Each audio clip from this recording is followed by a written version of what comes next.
चालू। भाइयों बहनों, ओम शांति ओम शांति ओम शांति। एक मनोज कुमार करके दिल्ली का कोई वकील है, मूंछें रख ली हैं, तो वो बार बार एक बात कहते हैं कि भगवान भारत में ही, साला विदेश में कोई जन्म नहीं ले सकते। बात बात में देवी देवताओं को, भगवान को गाली देना। और ये कहते हैं ना, वो संविधान पढ़कर और आरक्षण पाकर इन्होंने वकालत तो कर ली।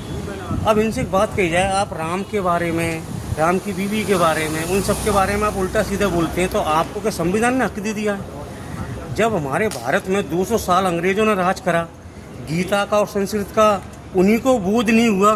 भीमराव अम्बेडकर भी खूब उन्होंने विदेश में जाकर पढ़ाई की, कोलंबिया यूनिवर्सिटी से, संस्कृत का और भारत की संस्कृति का उन्हें भी ज्ञान नहीं हुआ। तभी तो सबसे पहले आके बाबा साहब ने मनु स्मृति को जलाया।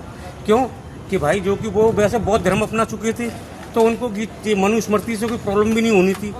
जब बाबा साहब जैसों को गीता का और संस्कृत का ज्ञान नहीं हुआ और 200 वर्ष यहाँ अंग्रेज लेकर गए, उनको इसका बोध नहीं हुआ, तो एक जो दिल्ली का वकील है ना, उसकी मूंछ है, और वो अपने आप को बार बार एक बात कहता है कि भगवान भारत में क्यों आते हैं, अमेरिका लंदन कहीं और नहीं। भाई तुम संविधान पढ़ के और आरक्षण पा के वकील बने हो, ठीक है ना, तुम्हारे पूर्वजों का इसका ज्ञान नहीं है, तभी तो तुम आज भारत में रह के भारत की देवी देवता भगवान और हमारी संस्कृति को लेकर तुम, मतलब तेरे को ही हक दे दिया है ज़्यादा बोलने का। और रही कि विदेशों में क्यों नहीं आते, बाबा का ज्ञान कहता है भारत के अंदर ही भगवान आते हैं, विदेशों में क्यों आएंगे? विदेश जैसे अमेरिका लंदन, इनका तो द्वापर के बाद जन्म हुआ है।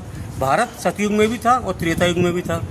अगर भाई तू अगर ये चीज़ें कभी सामने बोले ना, इसके मुंह पे इतने सारे जूते पड़ेंगे, इतने जूते पड़ेंगे। तुझे अगर बताना है ना तो बौद्ध धर्म के बारे में बता, और चीज़ों के बारे में बता।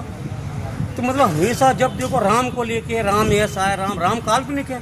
तो राम काल्पनिक है, जो हमारी देवी देवताओं की धरती है, यहाँ पर कृष्ण ने भी जन्म लिया, या फिर वो राम ने भी जन्म लिया, तुम कह रहे हो कि वो काल्पनिक है।